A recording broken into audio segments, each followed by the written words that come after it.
Welcome back, everybody. Welcome back to the Jiu-Jitsu Dummies podcast, sponsored by Fightback CBD. Get 15% off your CBD order at fightbackcbd.com with code JJD. I guess we'll call this the quarantine show. All right, I'm here by myself today.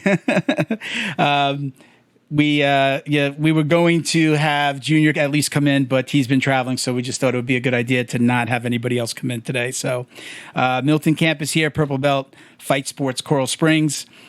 Everybody that's listening out there or watching, stay tuned to the end of the episode. We're going to talk a little bit about the giveaways and some things that have changed. But right now, we're going to dive right in with Jason Scully, who you see here on the screen. He's a Jiu-Jitsu black belt and founder of the Grapplers Guide. Welcome, Jason. Thanks for having me. Appreciate it. Yeah, glad to have you here. Thank you for doing this. I know this is kind of like a weird time, but this weirdness is kind of what made me reach out to you because of the coronavirus and the social distancing, the gym's closing. You actually put out a video.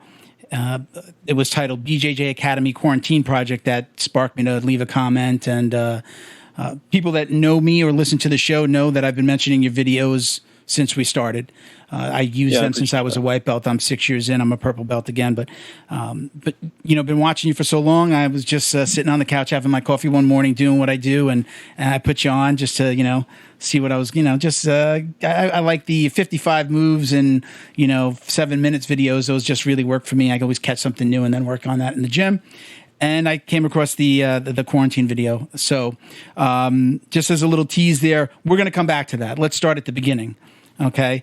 Run down your resume, rank, where you're training now. Give us a little, just your background in jiu-jitsu period. I am a third-degree black belt in Brazilian jiu-jitsu. I've been training for 19 years, so I'm approaching that two-decade mark. Wow. I started February 19th, 2001. I remember the exact day that I signed up. Yeah. Yeah, I remember signing the paper. I remember the first submission I was ever. Yeah, I remember the first submission I was ever caught in. So it was just like a pretty cool experience. I had a wrestling background before then. Okay. And I was basically like, man, this is like wrestling, but I get to choke people. Yeah. Especially when I got choked with a gi first, I was like, is this allowed? I thought they were cheating. Like, I was like, you could do that with the clothes. So it just kind of blew my mind. So yeah, so it's been about 19 years. I got my black belt from Jared Weiner. Jared was Lloyd Irvin's first black belt. Okay. Obviously that's a controversial name. But it was when I started training with Jared, it really, the whole team taught me how to grind. So that completely changed my perspective of competitive jiu-jitsu. And just throughout my career of jiu-jitsu, I got my belt from a different instructor every single rank. Oh yeah. Oh really? Wow. Yeah. As well. Yeah. I started running my own academy as a blue belt. Okay. In about 2004. And then I ran an academy for about 10 years, sold my academy about 7 years ago. So I could do everything strictly online. I am known as the internet stalker. Pretty much. Stalker? Basically, no, I call myself that. I call myself that because it's hard to be online in jiu-jitsu and not see me somewhere. Okay. Right? You pop up. There's through Facebook ads. Yeah. So I just kind of joke around and I call myself that. I'm like the internet guy, Okay. But fortunately, I've really been fortunate to get a lot of positive feedback throughout the years. So that's actually one of my questions. I know when I first started, again, I think June will be 6 years. I started right before my 41st birthday. In the beginning, I mean, that's not that long ago. You've been doing videos, online videos, I think you told me since 2006, right? 2006 is when I started my online ventures just in general. That's when I started teaching myself internet marketing, email marketing, YouTube. I just went through the whole rabbit hole of internet marketing. Yeah. And my first YouTube video was 2006. And actually, for the longest time, it ended up being one of the most popular YouTube videos for jiu-jitsu for a while. So when I first started watching your videos, I found you right in the beginning. As soon as I started, let me go look at that move that my coach just taught me. I feel like when I first started to tell my coach at that time that I was watching videos, he didn't like it. At that time, nobody liked it at that time, right? It was like a no-no from the coaches. Yeah. Right. I kind of feel like there was always that alternative, that there was a reason. There was a reason that they didn't like it. And it was because was it more because you were getting training from someplace else, or like, hey, I don't want you to find a scary move and you hurt somebody? What's your sense of that? I think most of it is ego, to be honest. Yeah. Like, you know, it's like, I'm your instructor. You should be following what I'm saying. You're at my academy. You shouldn't be doing anything else. That was my perspective in general when it came to basically saying don't learn things from YouTube, right? Okay. Because they can just say, hey, okay, what did you learn? Show it to me. And they can either say, hey, that's a good idea, or it's not a good idea. Or say something like, hey, I kind of like the direction it's going, but let me show you how to make it better. They can actually piggyback off of the YouTube videos and make their students better off of them as well. But from my experience, it just seemed like it was an ego thing where they're like, no, I don't want you learning from YouTube. Mm-hmm. Now, back then, especially when I first started making YouTube videos, most of the videos were bad, right? Because there were blue belts and purple belts making YouTube videos for the most part. But also the reality of it is, you may have learned too, you can learn from most people, right? It either works or it doesn't. So if you learn something on YouTube, whether it's taught by a blue belt or a purple belt or a brown belt or a black belt, if you try it in training and it works, it works. Mm-hmm. It doesn't really matter who taught it at that moment. But it was just interesting because I went through the experience of, you know, instructors being like, oh, you shouldn't watch YouTube, you shouldn't do this. But to be honest, in my 19 years of jiu-jitsu, most of the stuff I've learned was either through self-exploration or through videos. You know, in the beginning, my coaches, he didn't like it, and I did get the sense it was more of, well, if you're getting it there, you might not need me. So, you know, that's, you know, kind of an extension of the ego, I guess. But very quickly, he knew I wasn't going to stop. And I was his first student. My coach that I started training with was a family friend, opened his gym. We traded actually marketing services for jiu-jitsu lessons. I stuck with him for a long time, for a couple of years. His gym closed. But during that time, he just kind of gave into it. He just said, all right, what have you been looking at? And I used to bring my iPad. There was a point where I'd bring my iPad. It would just be me and him training. I'd put a video on, whether it was yours or something else that I found, and I'd say, I want to learn how to do that. And it was usually an extension of something that he had taught me anyway. Because again, When I tell people on the show, you know, especially when we get listener questions, it's exactly that. I didn't just go like try to find the crazy moves, which you do. You come across stuff, but I would Google or search in YouTube the move that he just showed me. And I'd figure out what I was doing wrong or how I could do it better, or the little variations that extended from that, and which is, you know, again, you know, why your videos resonated with me, because, oh, wow, bottom guard, bottom half guard. I could just see all these, oh, wow, my leg is always there. Why aren't I doing that?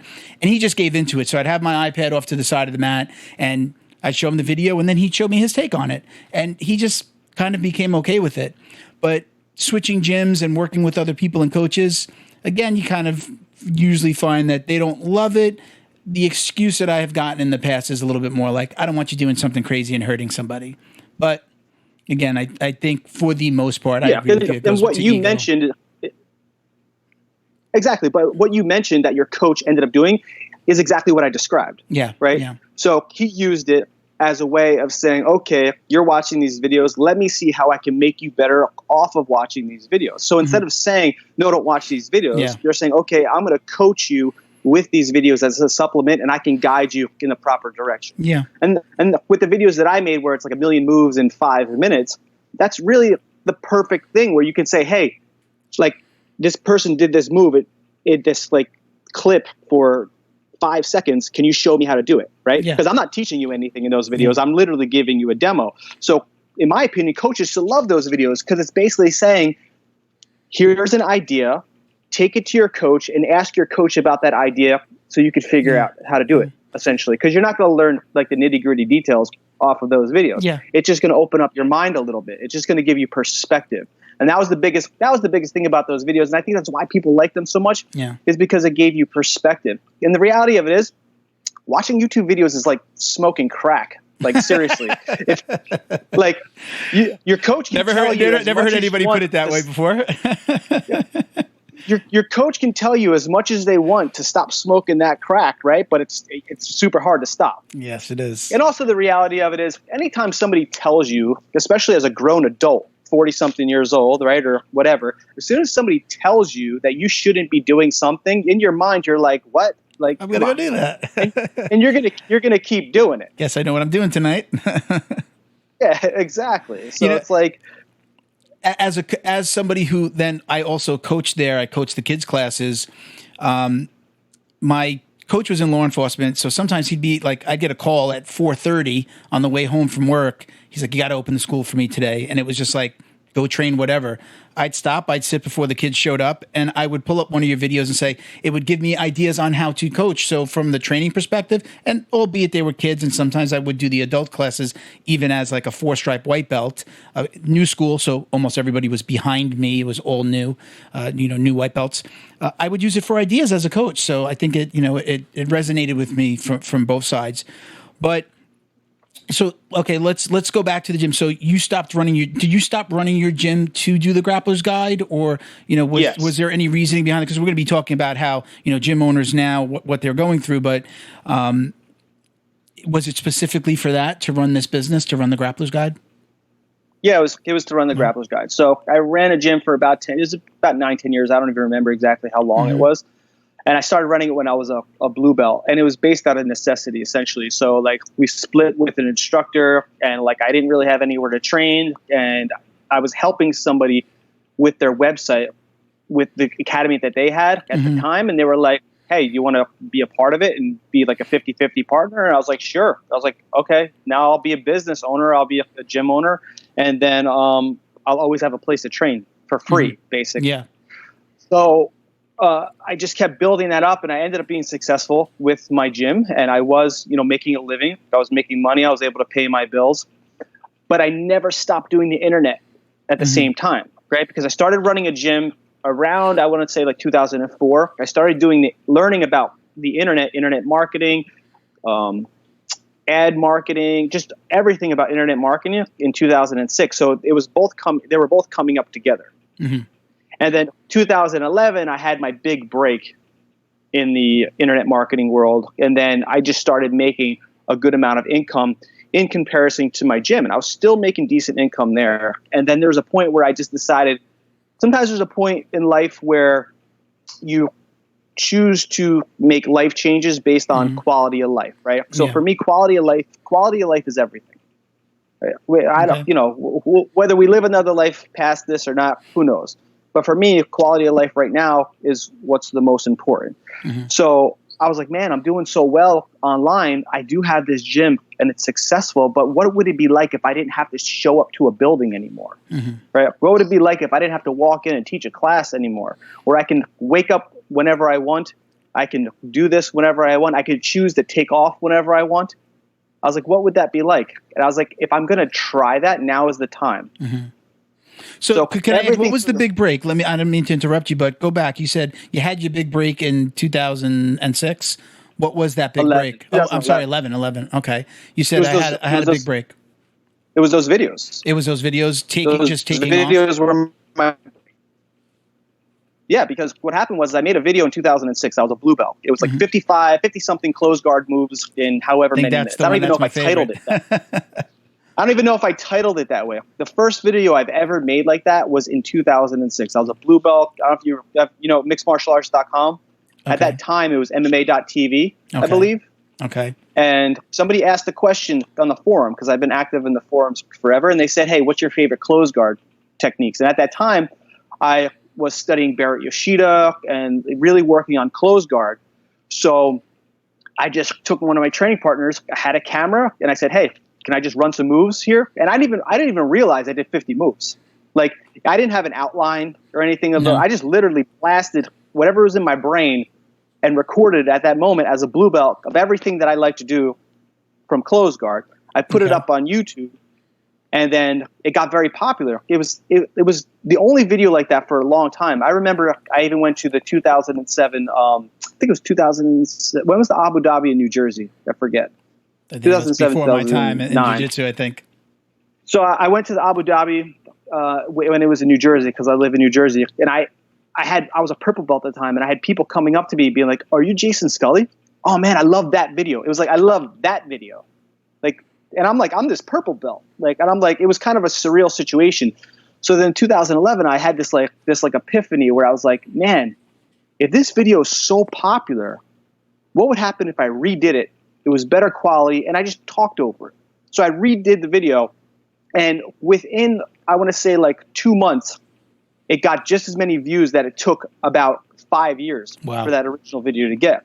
So then I was basically like, okay, so this took off so well, let me make another one. And then that took off, and I was like, let me make another one. And then because it was such a unique idea at the time, it just kind of like, it was getting posted all over. It was getting posted on Bloody Elbow. It was getting posted on pretty much every single popular jiu-jitsu and MMA site all over the world.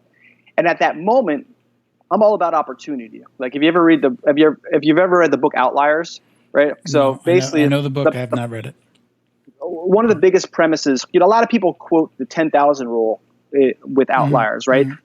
The 10,000 hour rule, right? But one of the things that really sticks out for me when I read the book Outliers is the ability of taking advantage of opportunity, right? You take advantage of the opportunity, of the time you're in, of the circumstances that are given to you. You either take advantage of them or you don't, right? Mm-hmm. And me, the way my mind always is if I see an opportunity, I take it. Mm-hmm. So it was the outlier principle where I was like, man, this is my time, right? So this is my time. I already made the Grapplers Guide in 2007, so it already existed. Okay. That was another outlier thing as well, because I could talk about that either later or we'll get to that as well. Yeah. So basically, I was like, man, this is my time. So then I really started promoting the Grapplers Guide, and then because people saw those videos, and they basically, I guess they thought of me as like the encyclopedia of jiu-jitsu. Okay. And I told people, I was like, listen, this isn't, whatever I'm showing you online is the stuff that I know this stuff. So you can ask me about it. It doesn't really matter. I'll tell you about it. Like, there's so much jiu-jitsu in my brain. Yeah. It's like ridiculous. And then I started promoting the Grapplers Guide. People just kept signing up. And the thing is they enjoyed the Grapplers Guide. They're like, oh, wait a second. He doesn't just have these million videos in 5 minutes. He actually teaches techniques, and they liked it. I was very fortunate that they liked the stuff that I taught. Now, I'm not going to say I'm like the best instructor or online instructor, but I'm just fortunate that people enjoyed it, and they just kept recommending it to others. And then I just started doing well online, and at that point, I was like, man, I could run both and be busy, right? And just basically my whole life is work, or I could choose one or the other. And I was like, if I choose the online one, now I can work, but I could also choose to just be stress-free as much as possible. I'm looking at my cameraman because it's what's happening to us right now. The podcast is getting so popular that we're, it's just like I have a 9 to 5 and I am working all day, And at that time I was with my girlfriend at the time, who's my wife now. Right. Mm-hmm. And I think about my life. Right. I think about the way it's going at the moment. How am I going to do when I'm running at a gym? Am I going to be able to have enough instructors? Like, what's it going to be like when I have a family and I'm teaching 6 days a week at night? Right. Is that going to affect my family negatively? Because there are pros and cons to running school specifically, not even just the martial arts at school. There are pros and cons of running a jiu-jitsu school. And one of the cons are it's very hard to take yourself out of that business. Yeah. It's such a specialty martial art that it takes a very long time for you to actually take yourself out of the classes. So I'm like, this is my break, right? I can now focus more on my family, my future wife, my future kids, and I don't have to show up to a location.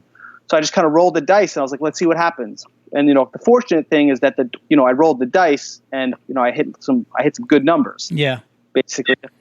And now I'm at a point where it's very hard for me to go back to that, right? So if somebody was like, would you open up a jiu-jitsu school? I'm like, no, I wouldn't open up a jiu-jitsu school because I'm where I'm at now. I'm very fortunate. The decisions that I've made in life, I've been very fortunate to have some things line up for me. So let's take a step back. You how many kids do you have? I have 2. You have 2? Ages? Yeah. 12 years old and 2. And does your 12-year-old train? She actually just started training about 4 months ago. Yeah. I never put. So she's my stepdaughter, but I've known her since she was about 5 years old. Right. Okay. So I've been in her life. I've been in her life pretty much. All she knows is me. Okay. And we have a very close relationship. And I never really pushed her to do jiu-jitsu, but she developed the interest for probably about 4 months ago, and she started doing it, and she really liked it, and she actually took to it. She took to it very well. Yeah. She also dances too. She's very good at dancing. She actually does Bollywood dancing. Okay. That's like her first passion. Yeah. But she did take to jiu-jitsu, and she really liked it. And my goal was to just make sure she enjoyed it. Yeah. Right. No pressure. You like it. You like it. You don't. You don't. Because I just want her to enjoy the activities that she does. Now with the 2-year-old, I'm going to see if she likes it. I'm going to have fun with her as she grows up. And it's the same thing, right? If she likes it and she wants to keep doing it, then she'll do it. If not, then she won't. It's just, Curious about your suggestion of when, if let's say you ran a school, so when would you take student? Did you have a kids program when you had your school? I did. I did have a kids program. At that time, it was growing, right? So it was growing. Anybody who was like a smaller kids program, it's always growing. 2 kids. Anybody, yeah. If I asked, because I was looking around for schools for my daughter that were closer, and anytime somebody said that it was growing, it basically meant that they had a small program. Yeah, essentially. Yeah. And the reason why I was growing because I had such a focus on competition jiu-jitsu at that moment and the adults program, but kids make you money as well. It's just the reality of life as far as making a living. So I did have a kids program. Now I don't really know if there's like a right or wrong time to have them join, but I would say initially the ideal time frame is probably before the age of 11, 12. Okay. Right. Now the reason for that is because once a kid hits the teenage age, right, they're very independent in their mind. Yeah. Right. So now at that point they're doing jiu-jitsu 100% either because they want to or because they don't. Yeah. As they get younger, it's easier to plant them in jiu-jitsu, right? And see if they like it. It's just what they 13, do. It's mommy and daddy bring me here and I do this at this time. Exactly, right? So if you bring a 4, 5, 6, 7, 8, 9, and sometimes even a 10-year-old into jiu-jitsu, it's easier to just plop them in that class and see if they like it, right? Yeah. You bring a 12, 13, 14, 15-year-old, it is not easy to do that. They can't live without their phone for a full hour. Oh, yeah, exactly. We have a lot of That's asking a lot, Jason, right? yeah. We have a lot of phone rules in our house. Yeah. So, fortunate for that too. Oh, we got to talk about that off air because we're having that conversation with our 16-year-old right now. Oh, phone time. I couldn't even imagine. But, so with my daughter, so she's 12, right? So she's in that age range, but it goes to, she did it because she wanted to do it. Okay. Right. It wasn't something that we forced her to do. So I believe before the age of like 11, in between 4, 5, and 11, okay, is probably the ideal time that you can just kind of just put them in a class, and see if they like it, and they either embrace it or they don't. So now you were talking about doing competition training at your school. Do you train every day, a couple of times a week at a school? Like, what is your training regimen like? So, it varied based on where I was in my jiu-jitsu, right? So I started at the age of 20, and I'm 39 now. I'll be 40 in August. And my first ever competition was probably 2 months after training. Okay. So I was a white belt. I started training 2 months later on. And it was because, I had a wrestling background. I wasn't extremely good at wrestling, but I loved the competition environment. Okay. I just challenge is fun, right? Yeah. If something's challenging for me, it's fun because it's an opportunity for growth, essentially. So I started competing about 2 months in, and then I never stopped competing at that point. And then when I started running a gym, I was, especially as brown belt, because brown belt is the first year that I did the world championships. Okay. Literally the day that I got my purple belt, I said out loud, when I get my brown belt, I'm going to do the worlds. And then I did the worlds 5 months after that. Wow. But so it was like purple belt, I was focusing on competition a decent amount. Brown belt is where the grind really started happening. And I trained every day for the most part. Like, so when I was in between the age of 20 to like 30, I want to say I trained like 6 days a week, sometimes twice a day, 3-4 days a week, especially when I was running a gym. That was my job. So I was able to show up in the afternoon and show up at night. And then when I knew that there were certain competitions coming up, then the environment was a little different, right? So it was more of like a push pace type of environment. And then I got my brown belt. I started training with like Team Lawyer Irvin. Okay. The grind really happened at that point. Like, when you're part of that team, you gotta grind. If you don't, like, you're gonna get smashed. Yeah. And what about now? What's your training regimen like now? Do you go to actively go to a school? Are you training? Do you have some place that you go? And you don't have to tell us. We don't want fans to show up looking for you. Yeah. It doesn't matter to me. I trained at a school that I sold. Okay. All right. So, okay. Oh, okay. Yeah. Oh, perfect. So the fortunate thing is, when I sold the school, I sold it to somebody who used to be my student. Okay. They're not my student now, right? They got their black belt from Jared as well. Okay. So around purple belt, his name is Chris Ulbrich. He actually went and lived with Team Lloyd Irvin. Okay. So he was like part of like the Metal Chasers house and stuff. I'm not sure if you're familiar. I'm not. Might be a little bit before my time, and I don't do a lot of competitions anymore. Yeah. So if you look up like Team Lloyd Irvin and the Metal Chasers, there's the whole thing behind that. So he lived with Lloyd Irvin for about 2 years, and at that point, he wasn't really a student anymore. He was more of just like a teammate. Okay. And he came back before all the Lloyd drama happened. So if you don't know about the Lloyd drama, definitely look that up as well. So he came back, and that's when I was at the point of transitioning out. So I was transitioning out of the school, and he knew that I was transitioning out. And it was basically like he took advantage of the outlier principle. Okay. Right? So he saw an opportunity and gave me the additional opportunity to be able to disconnect in a smooth manner. Okay. Instead of being like, hey guys, I'm not running a school anymore, or having like a complete stranger run the gym. Yeah.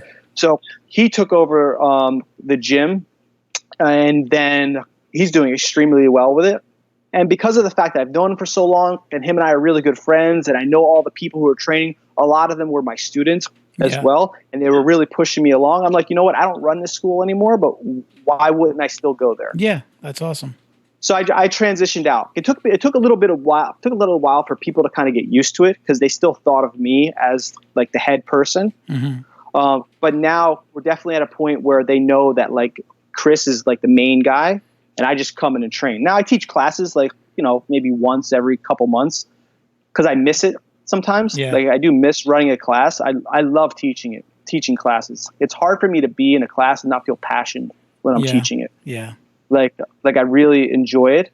But it's also cool for me to go to a place that I never left my comfort zone. So even though I stopped running a gym, I didn't have to find a new home. It's a second home. It's my gym is my second home. I didn't love when I had to transition from my first to my second, but I'm in a lucky position where I've only gone to 2 schools, my first and the one that I've been at now for 4 years.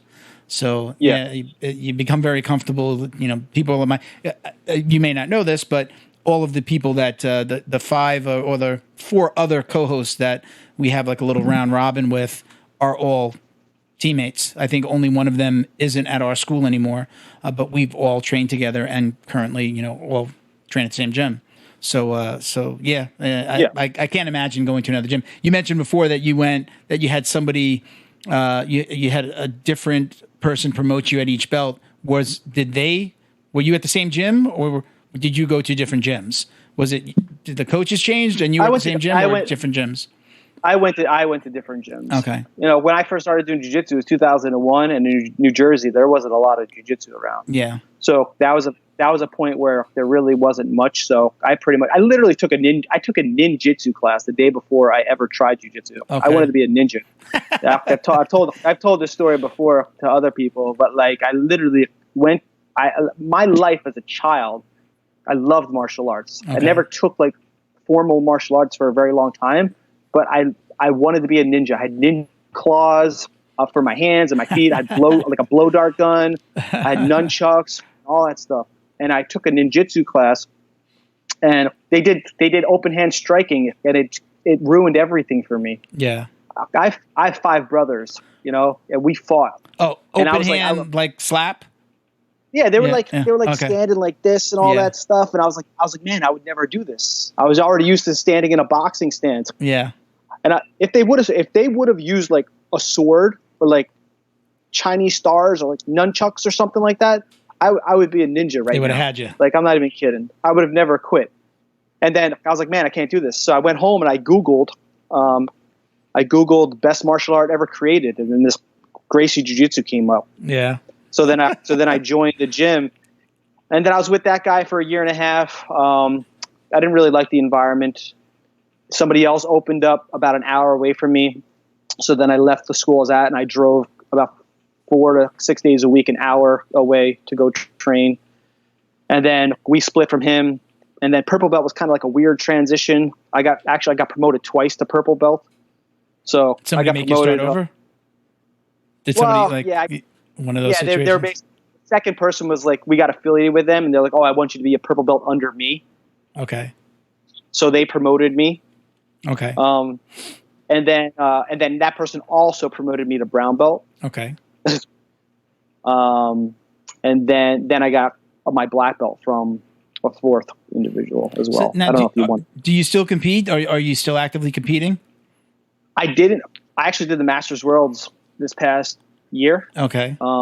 It's by an advantage, unfortunately. Yeah. And that was the first time I competed in 7 years. I went from competing 4 times a month up until the age of 32.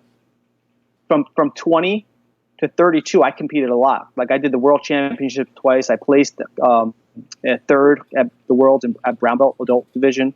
Okay. I placed in the black belt nogi pans. I placed in the ADCC trials. Okay. As well.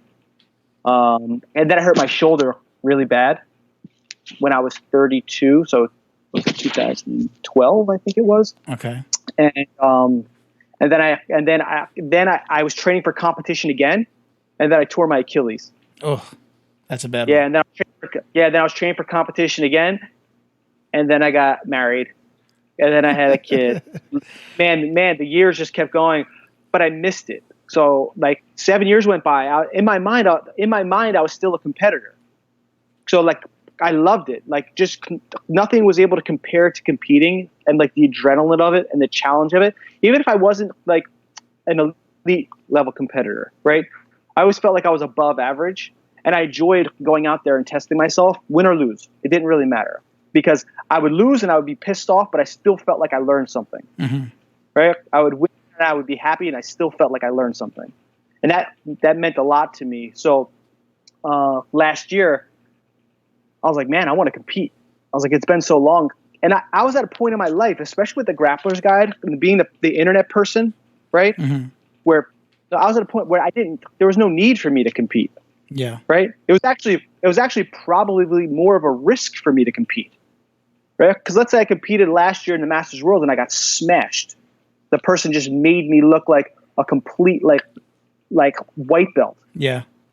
It's more of a risk because now Jason Scully just got smashed, right? Yeah. This guy teaches these online techniques, but I didn't care about any of that.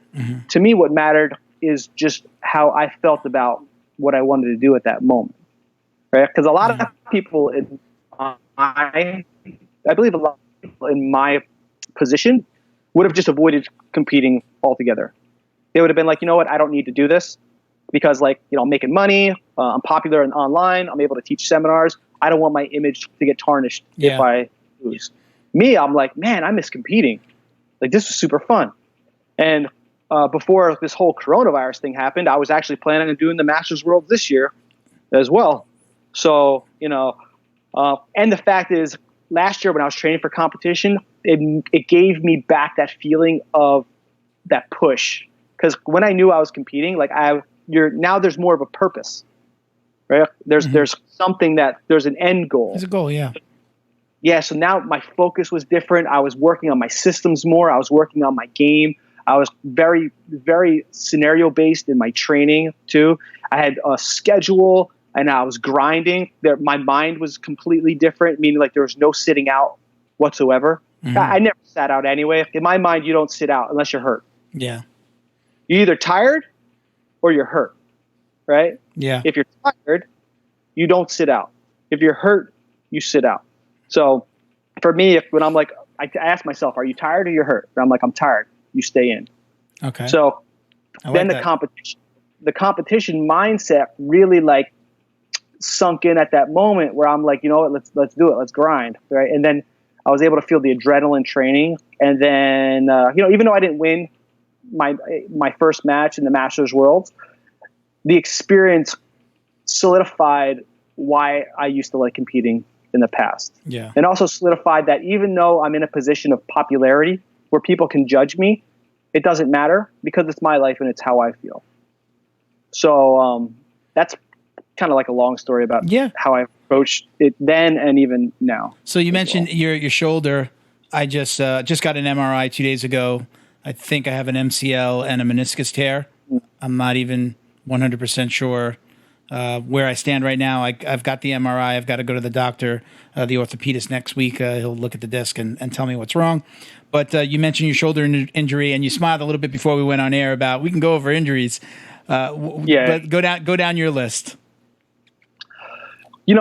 Overall, I've been fortunate that I haven't got tons of injuries in jiu-jitsu. My worst injury in jiu-jitsu was my shoulder. So I believe it was in May of 2012 is when I hurt my shoulder. We were training no-gi, and we were in a scramble. Me and this other person, he was a purple belt at the time. Very, very good. A very good wrestler. And we were in this scramble, and it was one of those scenarios where I was kind of upside down, and I didn't know where I was, but I was posting to stop whatever was happening. And all of a sudden I just felt like crack, crack, crack in my shoulder. And I ended up getting a labrum tear. It was like a Bankart tear and a slap tear. I think that was the diagnosis. And I was like, oh man, like it was my first major injury in jiu-jitsu. So essentially 12 years, about 11, 12 years in of doing jiu-jitsu. Wow. I was already a black belt at the time. So that was my first major injury my only major injury of jiu-jitsu actually. And I was like, man, what am I going to do? Like my life flashed before my eyes. And then I would say 30 minutes to an hour, like I just sucked it up. I was like, it is what it is. You know what I mean? Yeah. Right. You control what you can control. You can't control what you can't control. That's how life is. Right. If you focus on those two things, if you keep that in perspective, then everything's okay, right? Then it keeps your stress level down. Yeah. So I adjusted. I never stopped training. So I basically put my arm in I trained. I wrapped my arm around my belt. Yeah, and I trained with one arm for about 4 months. I was scheduled to get surgery in August, and the reason why I was in August is because I actually had seminars scheduled, and I was like, man, I don't want to lose this money. So let me do it later on. I'm able to function. I'm able to walk. I could still teach jiu-jitsu.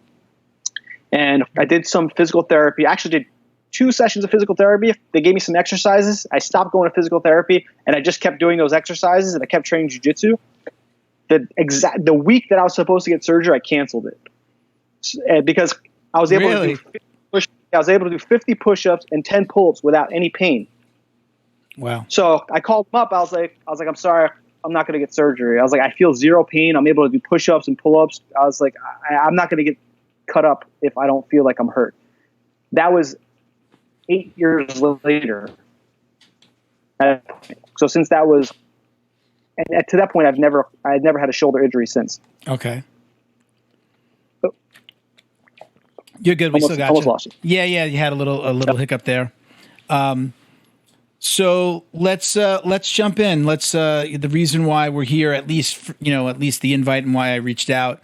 Talk to us about the Academy Quarantine project that you're doing. Let's let people know, and maybe if you can, let's mix in and maybe even want to start with, for those who don't know, tell people exactly what the Grapplers Guide is and what you do. Okay, so I guess if we start with what the Grapplers Guide is, the Grapplers Guide is a membership website. So It's basically you sign up, you get access to videos, and you can learn jiu-jitsu and grappling. Now, it's the Grapplers Guide. It's not the jiu-jitsu guide. So there's jiu-jitsu, there's sambo, there's judo. Okay. We have wrestling. We have wrestling for jiu-jitsu as well. It's not straight wrestling. We just started adding yoga for grappling too. And there's a multitude of instructors, right? There's Josh Hinger, there's JT Torres, there's Mikey Musumeci, there's Lachlan, there's Craig Jones, myself, Michelle Nicolini, Emily Kwok, like Travis Stevens. It's like a whole list, a whole list of names that you get access to, and you pay one time. That's it. Wow. It's not a monthly fee. It's not a yearly fee. And at the time of this podcast, right, depending on when people listen to it, it's currently $97. So one time, $97. And with those people, you're not getting 5 videos, right? So let's say we take Josh Hinger's Advanced Hinger Team series, 35 videos. Literally a whole DVD set worth. I don't hire people unless I can get a DVD set worth of content. Right? So that's the main. And I do the best I can to pay the athletes well, right? I need to make it worth it for them to be on my site. Yeah, absolutely.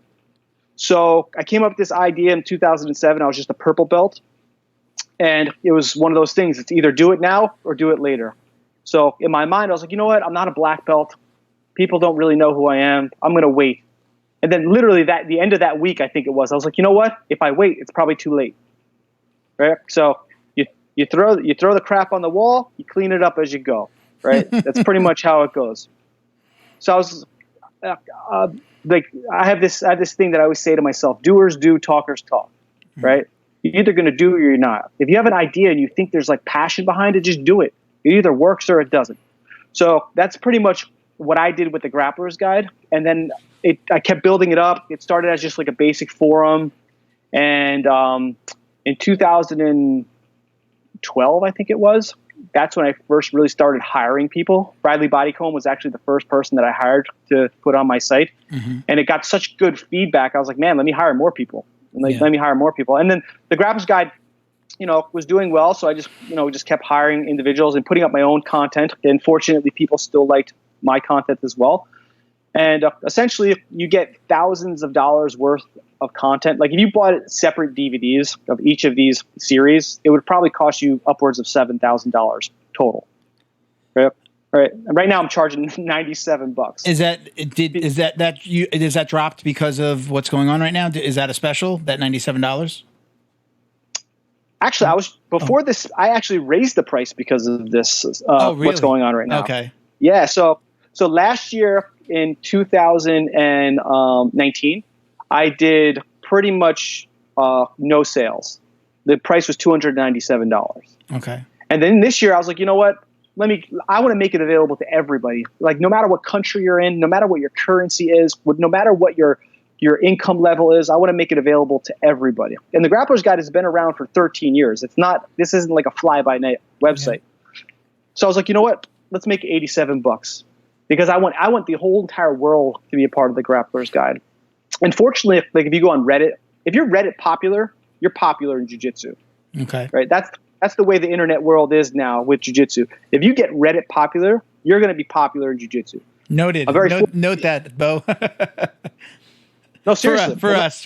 I'm just kidding. Yeah, I'm not even kidding. Yeah. Right. If you can attach to the Reddit community, it's the most popular forum community in jiu-jitsu right now. Almost 200,000 people who do jiu-jitsu are on Reddit, and you get positive vibes from them.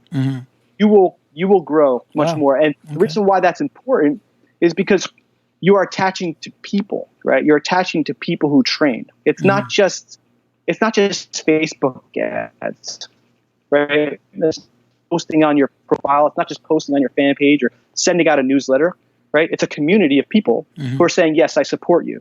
So I've been very fortunate. The Grapplers Guide has been supported, and then now there's just tons of advocates. So basically, I don't even really need to advertise for the Grapplers Guide that much. People just post, is the Grapplers Guide good? I don't touch anything for the most part. I answer questions if I feel like they need to be answered, but I always check to see if anybody's talking about the Grapplers Guide.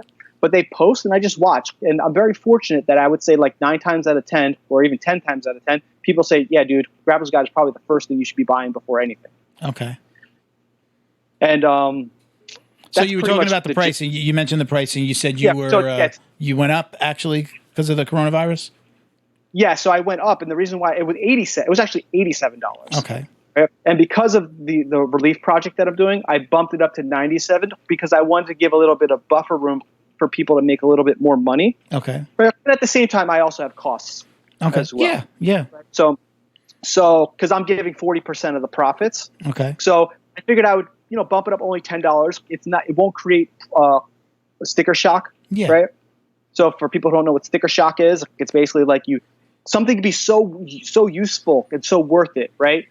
Where it still creates a sticker shock. Like $297 creates sticker shock. It could be the best program in the world, and it could be the best investment they ever make in jiu-jitsu, but that $297 makes people go, I don't know if I can afford that. Yeah. So I bumped it up $10 so that way I could still avoid the sticker shock, but I can also create some buffer.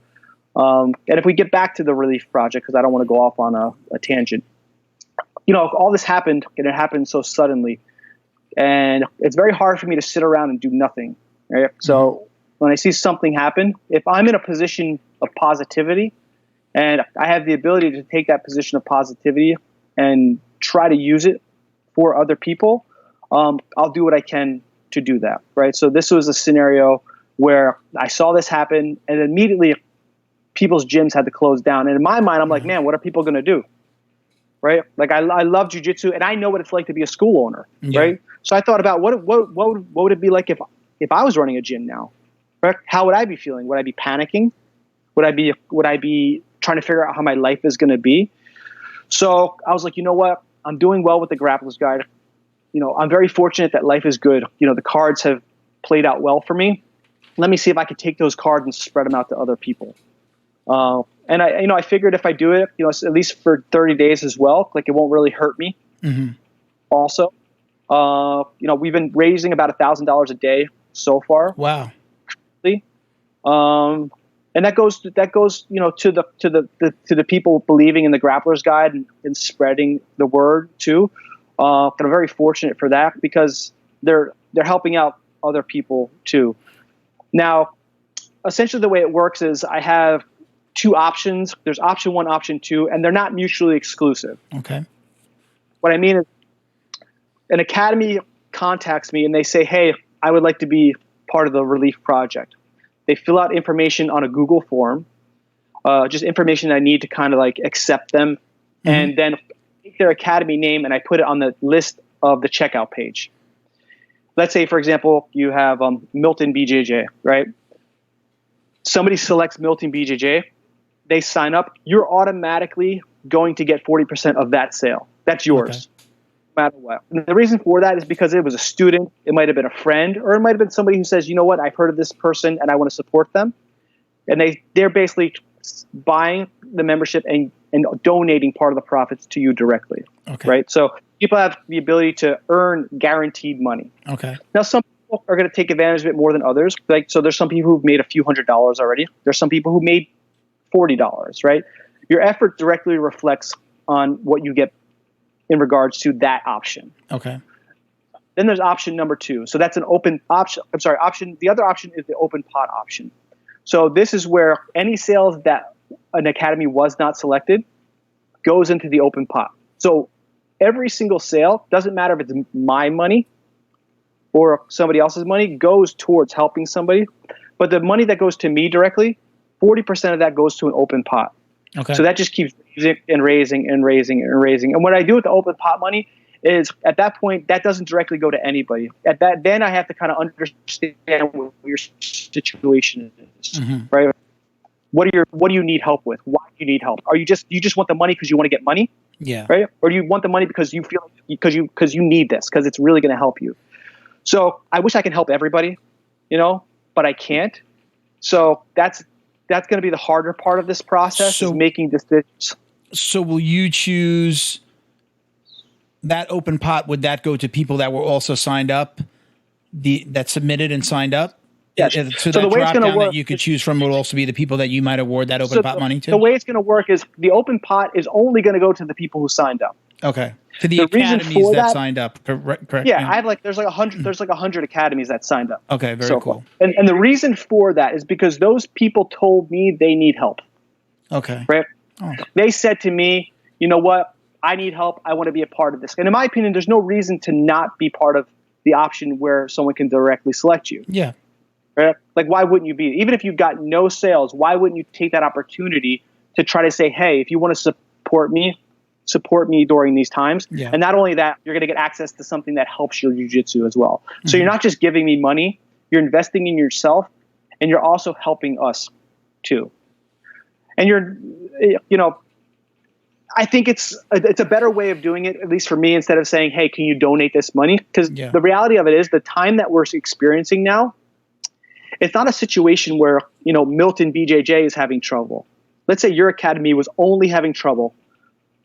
Let's say, God forbid you had a fire in your academy. Insurance wasn't covering anything. It's not the same thing as me saying, hey, we're having a profit share donation to help Milton BJJ get their academy back. Mm-hmm. That's not the world that we're in right now. The world we're in right now is everybody's experiencing this. The whole entire world is experiencing this. So I wanted to do something where I can help as many people as I realistically can. Right? I do have a rational thought behind it, an understanding. I can't help everybody. And it's a constant reminder that I'm also telling people, because I don't want them to think that this is going to be their saving grace.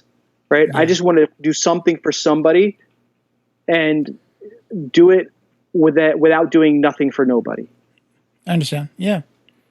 Listen, I think it's, I'm sure other people have thanked you, but for the BJJ practitioners out there and the people that, know that their gyms are closed, I'll say thank you for doing this. This is just, it's the first time that I saw anybody doing anything for other people. I've seen everybody jump online with their online tutorials all of a sudden, and they've had to. I get it. But it's kind of like, I think they're a little bit late to the game. And this is a good option. Somebody that's been around for as long as you have with the system in place, if they could be part of this. You're going to cap out at how many students you have that are going to go online and join your system because they're paying you the monthly fee.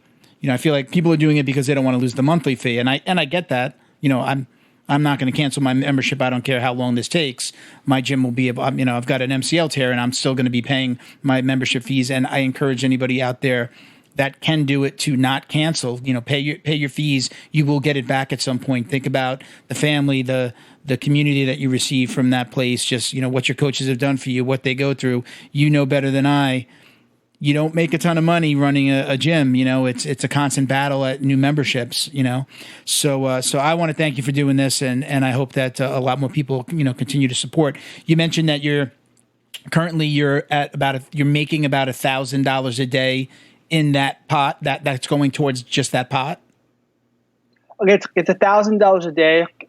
Total raised, right? Okay. So it is between the direct commissions and the open pot. Okay. Most of the money is in the open pot. Okay. The other thing that I forgot to mention is that I'm also taking $10,000 of my own money and put it in the open pot, right? So that's no sales whatsoever. Like, I'm literally just taking $10,000 from the Grapplers Guide and already got it started. Okay. So then that way, we know, first of all, that I'm serious about it, right? Mm-hmm.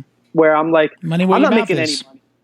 Yeah, I'm not making any profit off of this. Yeah. Right? So, in 2020, I was doing pretty well.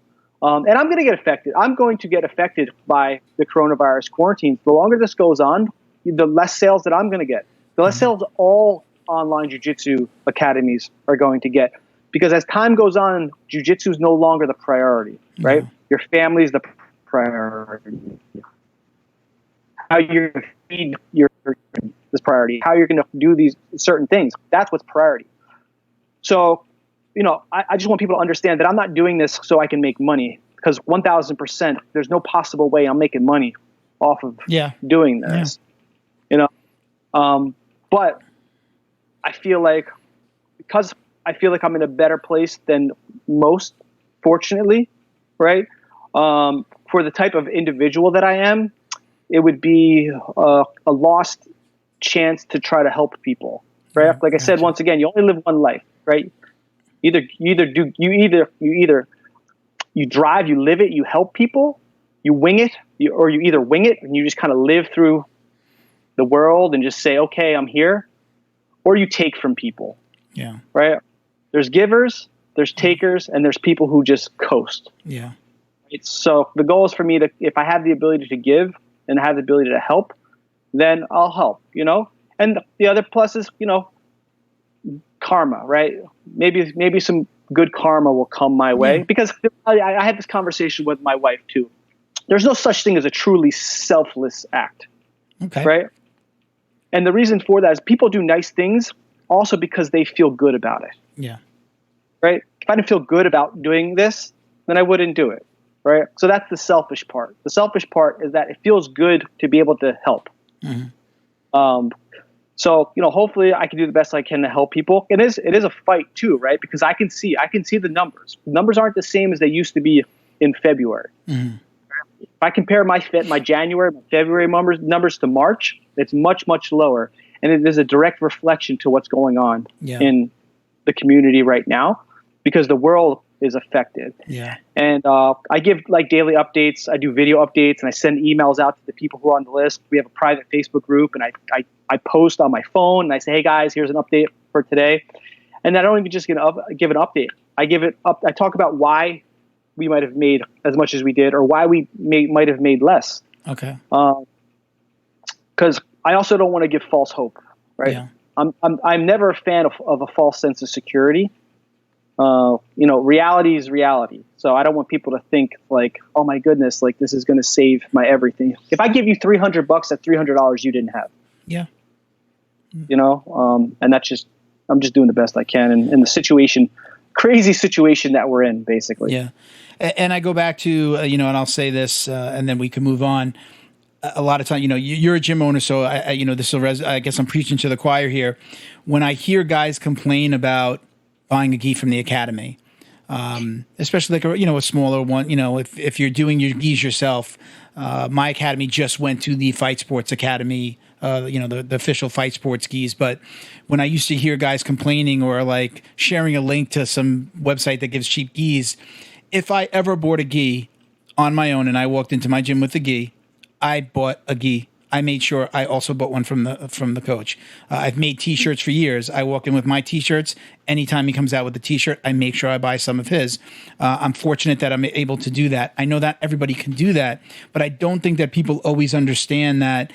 Yeah, maybe that gi's a little bit more expensive, than the one online, but you're helping support that gym. And if you love your gym, and I do love my gym, that extra $20, it goes so far for that gym. It goes so far for that academy. That coach appreciates it, and you see they're able to do more for you. So, when I see people complaining about, I had somebody tell me one time, I don't pay more than $20 for a T-shirt, and he's selling them for $25. I was like, really? Really, that extra $5 is why you're not going to support your academy? And it always bothered me that he said that. And he's somebody that I consider a good friend.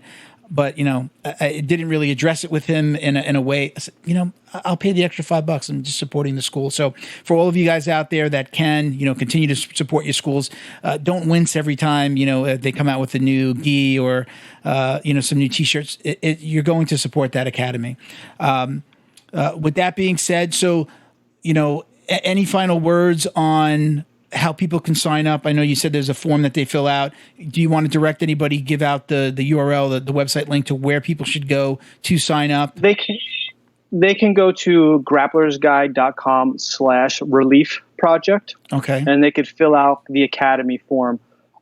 Initially, I was stopping taking academies on Wednesday, but I'm extending it because I know some people need more help. Mm-hmm. So I'll keep it open until the end of next week. And the reason why that I am restricting it, right, is because if I get to 400 academies, right, then it's going to be a more difficult. Yeah, then it's like the more tickets that are bought in the lottery, the less chance you have to win, right? Mm-hmm. Right. So if I give people some opportunity, it's better than giving 1,000 people the littlest bit of opportunity. Like, so if I want to be able to help people, but also kind of give people a realistic chance of actually like earning some sort of funds if I can do it. The people who are putting some sort of initiative in, if I can see that, even if they don't make any money through direct commissions, right? Mm-hmm. If I see some sort of initiative where they're sharing maybe like a graphic that I made, or if they're posting something and they're talking about it, then that's going to actually push me to look at them a little bit more. And the reason for that is because effort means a lot to me, right? When you make effort, if you're making that effort to try to help yourself survive, right? Then I see that you're serious about it, right? Instead of being like, you know what, I'm going to sign up to this and I'm just going to keep my fingers crossed. Yeah. Right? This isn't about winning the lottery. This is about what are you actually doing to proactively make your life better in the situation that we're in right now. So if you sign up for this project and it seems like you're just signing up and just hoping you could win the lottery, the chances of you actually getting funds are a bit lower, in my opinion. If you sign up and actually see that there's effort. Now, it doesn't mean that you have to spam forums. It doesn't mean you have to spam Facebook groups, because I tell people not to do that. I don't want you to be like, hey, click my link, or hey, do this. Like that's not what this is about. This is about saying to your students, hey guys, the Grapplers Guide is doing this thing where they're helping out academies. Our academy is on the list. So if you guys do decide to join the Grapplers Guide, you're going to get access to something that's going to help you, and it's also going to help the academy as well. It's a very simple, paragraph of words that I believe is not a sales pitch. It's not a pushy thing.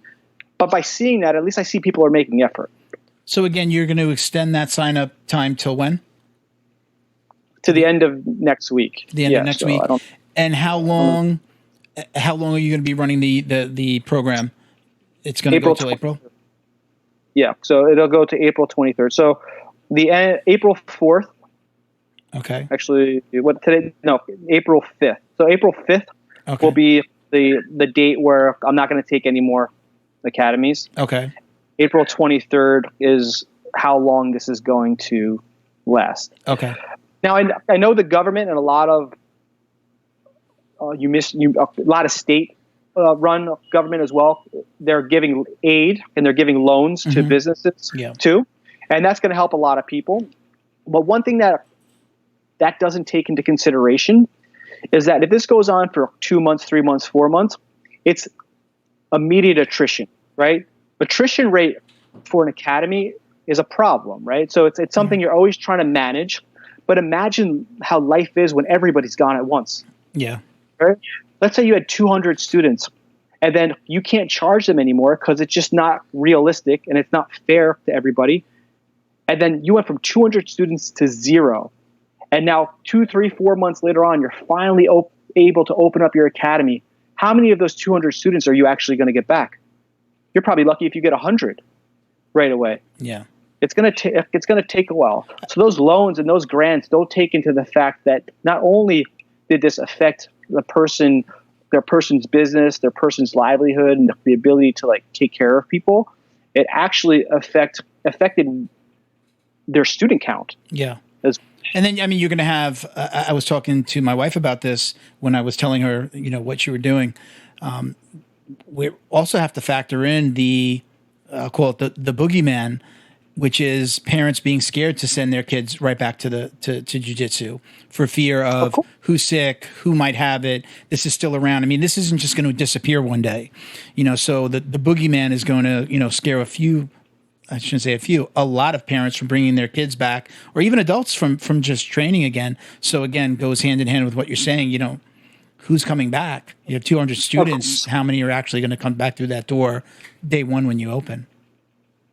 Yeah, there's going to be an unfortunate trickle effect. Yeah. I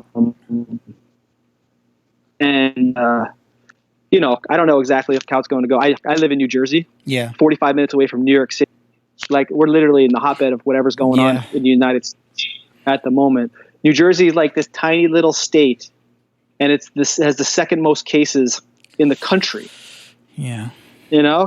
And the fact that like New York is like a stone's throw away, that doesn't help the situation as well. So like, it's different now. Nobody's allowed to come to our house. It's just like it's a crazy scenario. I mean, the positive to it is, we're going for walks more. Yeah. Spend more time with family and everything. We're outside a little bit more. Yeah. So you got to do the best you can to think about the positives as well. But we're all in it together. We'll get through this. So let me go through. I mentioned my speed round. We have a group of 4 questions. Changes ever so slightly once in a while, but these are just some general questions we ask. We've all answered as hosts, and we ask of all our guests. Excuse me. Okay, so we'll start with, if you could go back in time, what would you tell the white belt you? We're talking about the moment before you stepped into the academy, or you walked into the academy, the moment before you walked on the mat for the very first time. What would you go back and tell yourself?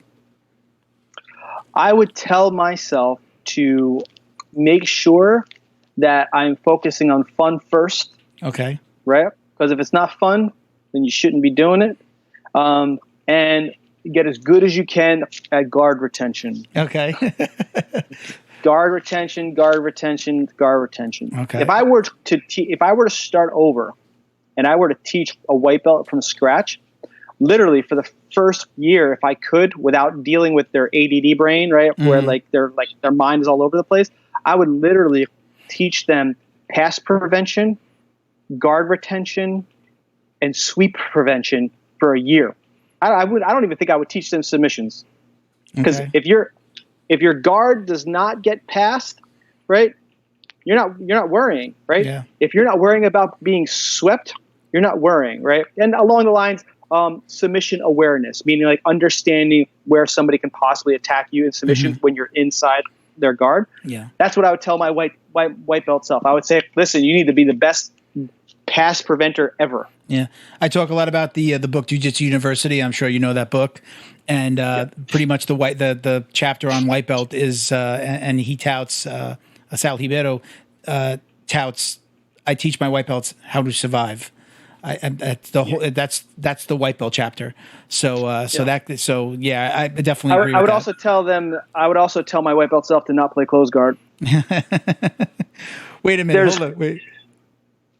Yep. There's a controversy in the world, right? So people think there's so many people who think that white belts should be learning close guard first, and I don't agree.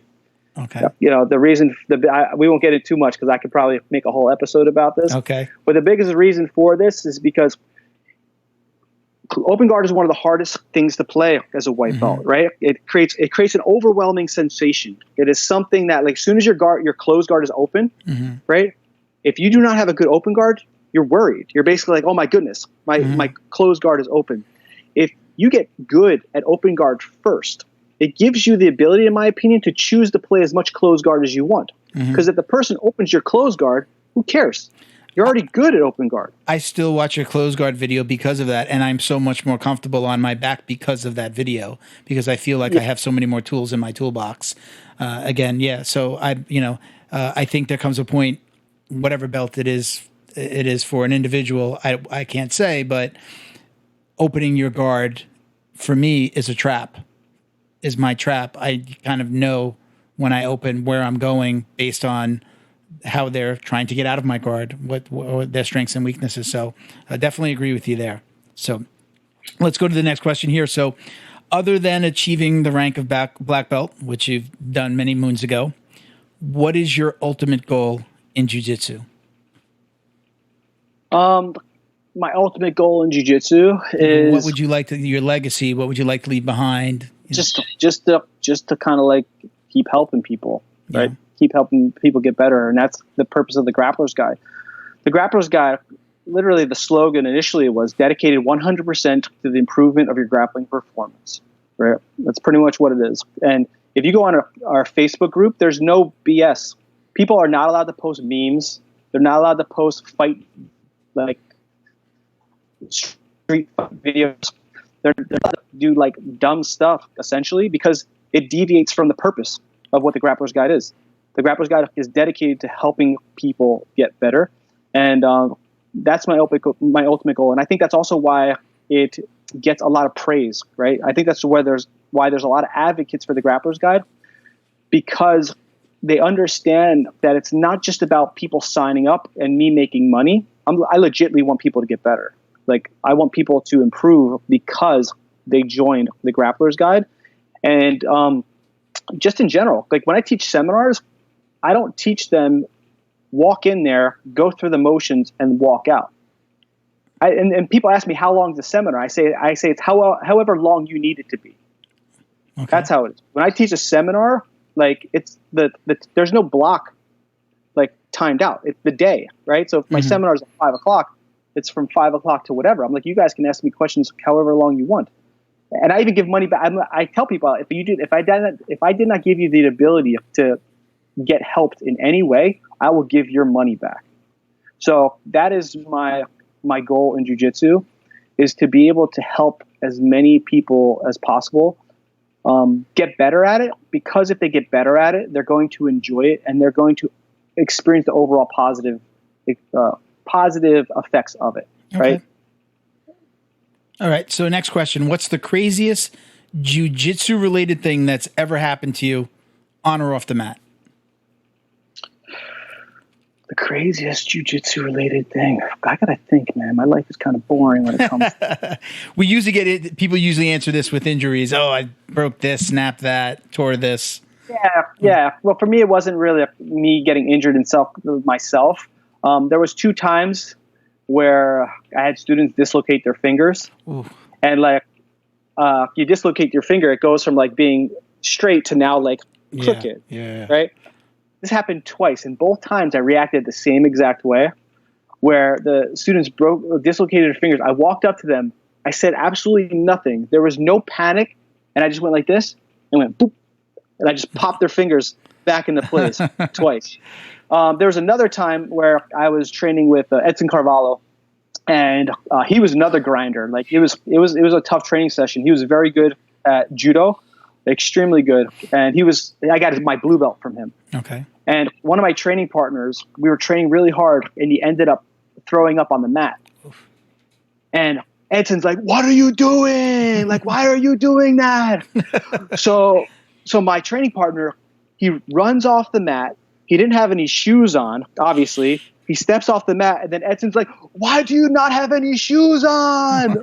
And then he goes to get his shoes, and then Edson's like, "Why are you not on the mats?" It was just like a completely insane scenario where I was just like, "What is happening right now?" Like everything was just like, "Why are you doing this?" Like he was one of those instructors that like he did it as a joke. He walked around with like a bamboo stick. Okay. Where like people were training and he would like smack him with a bamboo stick. He would choke us out with scarf hold. We would tap and he'd be like, "Why you tap? That's not a submission. Why you tap?" And I'm like, "Oh my goodness, like what is happening here?" So, yeah, those experiences were pretty crazy. Awesome. All right. So our last question, and I always say this, me saying this is going to get old to our listeners, but I say this is probably the most important question that you will ever answer in your jiu-jitsu career. Now, most of the time, the people I'm asking haven't trained as long as you do, so or you have. So, but I like this is a point of contention here amongst myself and my co-host. Yes or no, and why do you wash your gi belt? Yes. You do? All right. Yes. Okay, we're on Team Wash the Belt. I do not wash it all the time. I don't wash it every training session, but I do wash it. I mean, come on, like bacteria and germs and all that stuff, it gets on the belt, right? Yeah. And plus, how do you expect your gi belt to get frayed as quickly as possible? Yeah, right. You know what I mean? That's cheating. If you're trying to get that faded look, especially as a black belt, if you're trying to get that faded look and you want to get like those frays on the ends, you need to wash your belt as much as possible.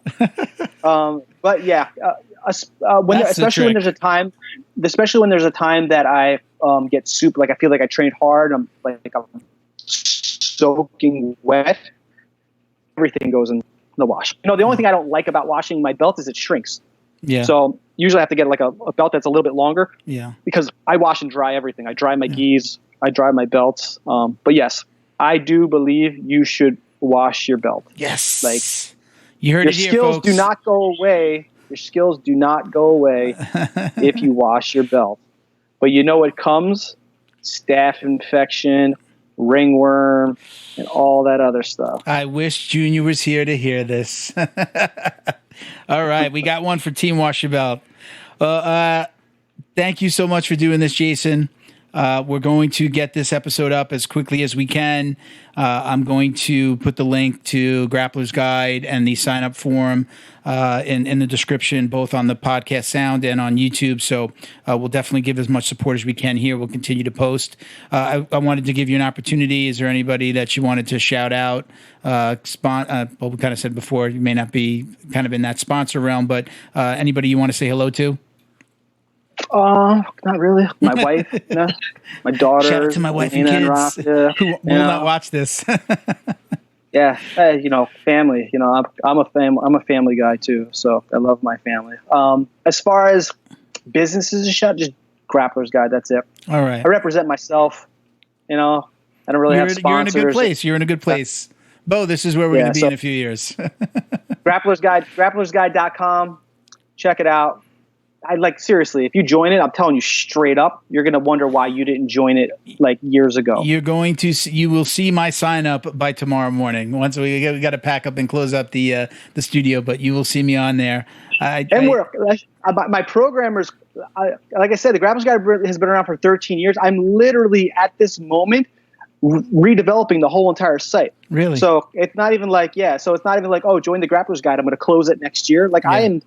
I have a programming team that I've had for the past 4-5 years, and they're redeveloping the whole site. We're turning it into a course program where you can mark off your lessons and track what you watched and everything. So I'm almost embarrassed cool stuff to come. I've talked about you for so long. I'm talking to you, and I'm not a member, so that's going to change today. Yeah, I don't know what your problem is, man. I feel like I really should be apologizing. I'm sorry, Jason. Yeah. Listen, it's not acceptable until I see that credit card receipt statement. Well, we're gonna tell our listeners to stick around. We're gonna go over a little housekeeping and tell them what's new. But we're going to let you go. I appreciate you so much. Again, thank you for doing this. Thank you for doing what you're doing for the jiu-jitsu community and these academies. And, again, anything we can do to help, let us know if you'd like to come on again and talk about it, when you start awarding things. Listen, anytime you want to come, this is a friendly place for you to come and talk. And maybe if it's just talking about jiu-jitsu, we could do that too. All right, brother? Cool. Thank you. I appreciate it. Pleasure. Thank you very much, take man. Care. You take care too. Peace. Take care, man. Take it easy. All right, guys. I appreciate you guys sticking with us. Wow. I wish I had a whole group of people here to talk to about that. That's he's amazing. I really I love what he's got going on. But we'll try to talk to we'll circle back with all the guys, with Junior and Janet, hopefully Raul and Mauricio. But big shout outs to everyone who's helped get us here. We're always talking about Fight Back CBD. They've been with us from the beginning. So remember, if you submit a question that we use on the show, Fight Back CBD gives us 2 bottles every episode to give away to listeners. If I'm using 4 questions on the show, we're getting 2 bottles, and I figure out who's going to get them. I usually ask you if you want to take the CBD, because not everybody, maybe it's somebody's in law enforcement, or somebody just doesn't want to try it, or is in a state that they're not allowed to receive it. I let you tell me if you want to take it, and if you don't, it'll go to the next winner. But let's just go down the list real quick and talk about the giveaways. Some of these things have changed, and some things that are going on have changed. So I think it's worth you guys sticking around. So as always, like and comment on the YouTube video, and you're going to get entered to win a $50 gift card from the Jiu-Jitsu Dummies.shop. And you also want to subscribe to the channel. Please subscribe to the channel. That just helps us immensely getting to our goals of being able to just do different things, actually different features open up for you on YouTube as you get closer to 1,000 subscribers. If you order from Fightback CBD, which you should, go to fightbackcbd.com. Use code JJD to get 15% off your order. Also, again, Choke Responsibly, which you see on, well, you may not see it because the gis are covering them up, but chokeresponsibly.com was our original t-shirt site. It is now jujitsudummies.shop, the official podcast store, and you can get 10% off your order with Dummies Pod 16. We just put up our new ranked rash guards for men, and that's as of today, as the day that we're shooting. We'll have the women's rash guards and rash guards for kids. They won't be ranked. They'll just have the white belt for the kids, but for the women and the men, you'll have ranked guards, so white to black belt. You've got backpacks, coffee mugs, different things like that on the website as well. So, dig in a little bit and you'll find all that stuff. Podcast patron winners, we're going to be awarding, going forward, the patron program is going to have 2 giveaways. We're going to give away not only to, I shouldn't call it the patron program, I should say, as a giveaway, we're going to give away to a listener who submitted a question the same package or a similar package that we're giving to our podcast patrons. So we're going to be giving away 2 full minimum of $100 worth of Jiu-Jitsu swag every month. So we'd love your support on Patreon, but if you can't, and you're a listener who submits questions often, you're automatically opting into receiving the $100 worth of swag every month. Anyone out there that would like to work with us, sponsor the show, donate products for giveaways, please reach out by email or social media. It's at Jiu-Jitsu Dummies pretty much everywhere, right? IG, Facebook, Twitter. You can visit or contact us on jujitsudummies.com. You can send an email to info@jujitsudummies.com. I get all that stuff. You can communicate with me directly, and I handle all the social media, so it's me answering you if you ask a question or if you submit a question for the show. Our contact page on jujitsudummies.com allows you to suggest a person that you want to see or hear on the show. So please do that. We do reach out to those people and, we invite them on the show. Again, thank you to Flow Kimonos and Jits Kings for the gis that we won. This is the last episode that you're going to see them up here because we're going to be choosing 2 winners for the month of March, and we're going to be shipping these out along with some foundation mugs, decals, and some gi patches. Okay. Again, if you want to support us on the show, it's what helps keep us on the air. Go to patreon.com/Jiu-Jitsu Dummies. You can join and support, but automatically be entered in to win the $100 worth of Jiu-Jitsu swag every single month. Current patrons include, number 1, we have our newest patron, Eric Perkins. Eric, please send me an email. Hopefully you're hearing this, but I'm going to reach out to you. I want to get your belt rank. I want to get the school that you train at, give you a little bit of a better shout out than I'm doing here today. Britt Tovar, or Tovar, you're going to tell me. You'll correct me, I'm sure. You'll hit me up online, tell me which one it should be. But Britt has been with us since earlier in March. We appreciate her so much. She posts a ton. We're always reposting her stuff in our stories, so we love you, Britt. James Fisher, he's the winner of the piece that we had from Diane Portman. He just got that, so looking for some pictures from him. CJ Carroll in Mission 22, big shout out. Chuck Reddoor, who has been with us since the beginning and just creates the funniest memes, not ones that you always see because I'm not sure that I could always post them, like the last one he sent about Abu Ghraib, but I may man up and actually post that one. Damian Soto and Robert Santiago, again, 2 more of our patrons. We really appreciate everything that you guys do, from the reposting to just being a patron. So we love you guys for that. This is a big change, and this is something that's going to affect the show and the foundation in a very positive way. We wanted to mention that Junior's already been an ambassador for the We Defy Foundation. I just got approved to become an ambassador for the We Defy Foundation. So we're going to talk more in the coming episodes about how we're going to be working with them, how that affects the Jiu-Jitsu Dummies Foundation, because they do what we were trying to do, which was provide scholarships or to help people find Jiu-Jitsu.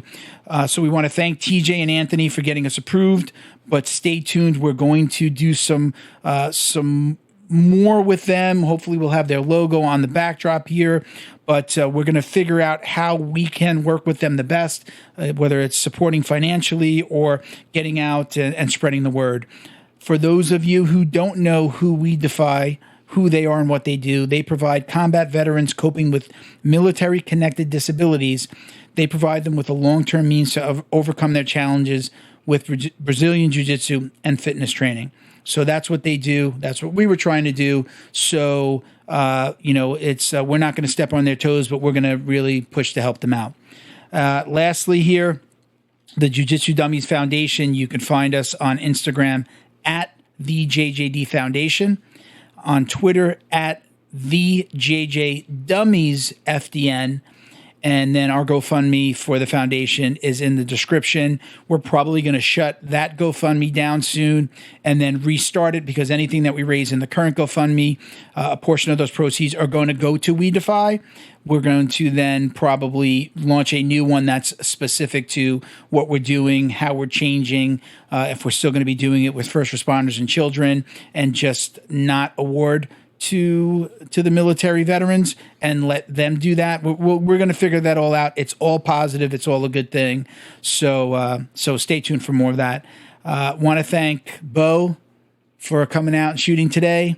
I want to thank him for staying away from me, for staying more than 6 feet away from me today. Where's my buzzer? Hold on. No. So want to thank him for coming out. Hopefully we can get this one out to you guys real quick. That's all we got for you today, guys. Thank you very much for listening. Thank you for watching if you're seeing us on YouTube. Thank you again to Jason. It's amazing. Go support thegrapplersguide.com. And we'll be back soon, guys. Stay safe, stay healthy. Us.